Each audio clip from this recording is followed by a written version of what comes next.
Adilabad municipal రాజకీయాలు మారుతున్నాయి. ఆదిలాబాద్ మున్సిపాలిటీలో అతిపెద్ద పార్టీగా బీజేపీ ఏర్పడింది. ఎంపీ, ఎమ్మెల్యే, ఎక్స్ అఫిషియోతో బీజేపీ బలం 23కు చేరింది.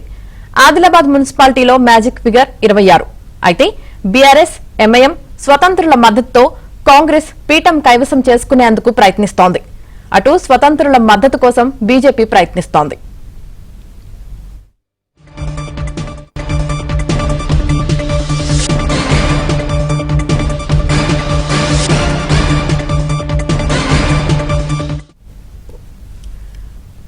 ఆదిలాబాద్ లో మున్సిపల్ రాజకీయాలు మారుతున్నాయి. ఆదిలాబాద్ మున్సిపాలిటీలో అతిపెద్ద పార్టీగా బీజేపీ ఏర్పడింది.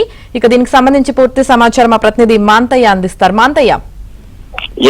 ఆదిలాబాద్ మున్సిపాలిటీలో ప్రస్తుతం 49 వార్డులు ఉన్నాయి. 49 వార్డులకు సంబంధించి బీజేపీ 21, కాంగ్రెస్ 11, బీఆర్ఎస్ 6, ఎంఐఎం 5, మరో 5 ఇండిపెండెంట్లు ఉన్నారు.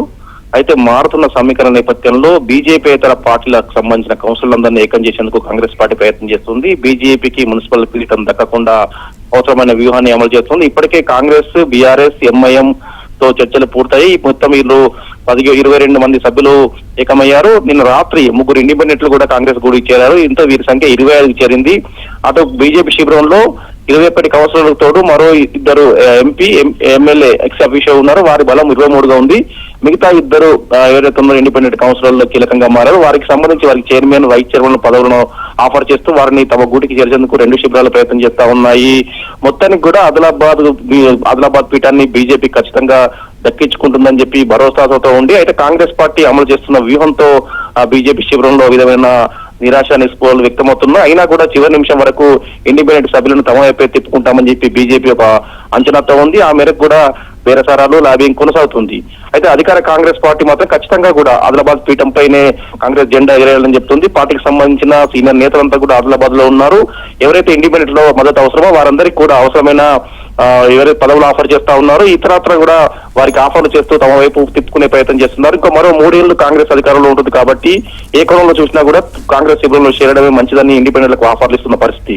మొత్తానికి కూడా ఆదిలాబాద్ రాజకీయం రేపు ఉదయం వరకు ఏదైతే రేపు చైర్మన్, వైస్ చైర్మన్ ఎన్నిక వరకు కూడా తీవ్ర ఉత్కంఠకు దారితీసే అవకాశం ఉంది. చివరి నిమిషంలో ఏ శిబిరంలో ఉన్న కౌన్సిలర్ మరో శిబిరం చేరే అవకాశాలు కూడా లేకపోలేదు. 2 వైపులా కూడా ఏదైతే బీజేపీ కూటమిలో ఉన్న ఇంకా ఇతర బీజేపీ కౌన్సిలర్లను కూడా తమ వైపు తిప్పుకునే కాంగ్రెస్ ప్రయత్నాలు చేపట్టింది. ఒక 2 తమ టచ్ లో ఉన్నట్టు కాంగ్రెస్ వాళ్ళు చెప్తా ఉన్నారు. అదే సమయంలో ఇండిపెండెంట్లు, బీఆర్ఎస్ లో ఉన్న కొంతమంది కౌన్సిలర్లు కూడా తమ వైపు వస్తారని చెప్పి బీజేపీ భావిస్తా ఉంది. ఎవరికి వారు ప్రయత్నాలు చేస్తా ఉన్నారు. పెద్ద ఎత్తున బేరసారాలు, పదవుల ఆఫర్లు కొనసాగుతా ఉన్నాయి.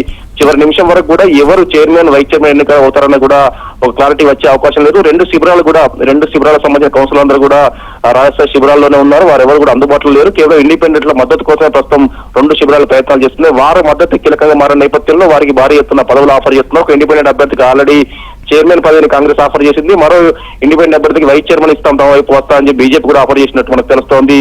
మొత్తానికి కూడా ఆదిలాబాద్ రాజకీయం గంటకు మారుతా ఉంది. రేపటి వరకు సమీకరణలు మరింతగా మారే అవకాశం ఉంది. Yamini. Right. Thank you Manthaiah.